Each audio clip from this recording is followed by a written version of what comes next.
In the world of politics, bold statements are often made. These statements can shape public opinion. They can also influence international relationships. It is important to look closely at these claims. We need to see what is true and what is not. The two countries share the longest, undefended border in the world. Their economies are deeply connected. We'll use a myth versus fact format, relying on official data. The goal is not to take sides, but to provide clear information. Let's get started. Myth: the United States has a massive trade deficit with Canada. Fact: no. The U.S. often runs a trade surplus with Canada when goods and services are counted together. Former President Trump frequently argued the U.S. was losing in trade with Canada. It is true that if you only look at physical goods, there can be a goods deficit. Think cars and lumber, classic traded goods. However, that's only part of the story. A complete picture must include services, tourism, banking, intellectual property, and more. The U.S. sells many more services to Canada than it buys, creating a large services surplus. Combine goods and services, and the overall balance often favors the United States. U.S. Bureau of Economic Analysis. Data confirm this pattern across multiple years. In 2018, the U.S. had roughly a $20 billion goods deficit with Canada, but services were about a $30 billion surplus, leaving an overall surplus near $10 billion. Focusing only on goods misses the big picture: over $1 trillion in two-way trade and a broadly balanced partnership. Myth: Canada charges a 270% tariff on U.S. dairy. Fact: the number is real, but only above small import quotas. Canada uses supply management, allowing limited low-tariff dairy imports via tariff rate quotas. Once the quota fills, over-quota shipments face very high tariffs. Where that 270% applies. Many nations, including the U.S., use tariff rate quotas for products like sugar, peanuts, and some dairy. USMCA modestly expanded U.S. access by increasing Canada's duty-free quotas, without ending supply management. Bottom line, it's not a blanket tax on every gallon of milk, it's a targeted over-quota rate designed to manage supply at the margin. Myth: Canada is unfair in its lumber trade with the U.S. Fact: it's a complex, decades-long dispute with arguments on both sides. The Softwood dispute predates the Trump era and resurfaces regularly. U.S. mills argue low provincial fees on public timber act as subsidies. The U.S. has imposed duties to offset alleged subsidies. Canada disputes this, and international panels have often sided with Canada, though duties continue.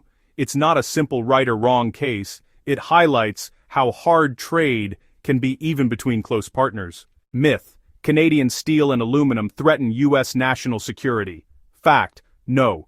The DoD stated imports from allies like Canada were not a security risk. In 2018, Section 232 tariffs were imposed, 25% on steel, 10% on aluminum, citing security.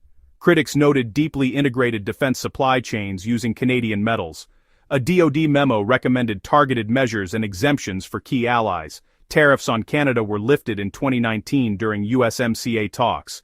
The evidence showed partners, not adversaries. Section 6. Energy, oil, gas, and the Keystone XL pipeline. Myth: Canada is taking advantage of the U.S. in energy trade. Fact: no. The energy relationship is mutually beneficial. It's one of the most integrated energy relationships in the world. Canada is the top foreign supplier of U.S. energy, especially crude oil. U.S. refineries are configured for Canada's heavy crude, driving large import volumes. Keystone XL aimed to move Canadian crude efficiently to U.S. Gulf Coast refineries. The Trump administration approved a permit citing jobs and energy security. While Canada exports crude south, the U.S. exports refined products and natural gas north.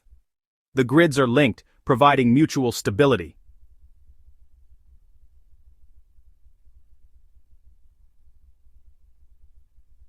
Skandals.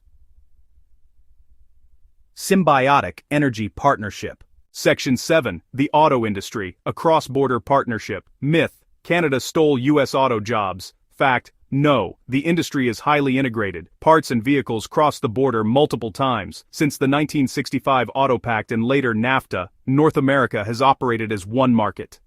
An engine built in Michigan may be installed in Ontario and sold back in the U.S. USMCA tightened content rules to strengthen regional production, not separate it. It's not zero-sum. It's a shared North American platform. Section 8. Investment and Jobs, Where the Money Flows. Myth.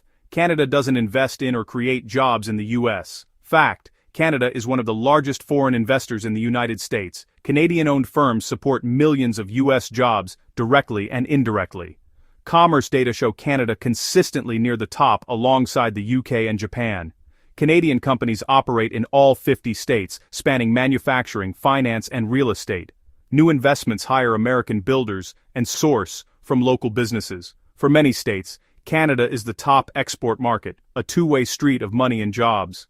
In summary, the U.S.-Canada economic relationship is complex, balanced, and deeply integrated. The massive deficit claim isn't accurate once services are counted. The 270% dairy tariff applies above small quotas, not to all imports. Softwood is a long-running dispute with valid arguments on both sides.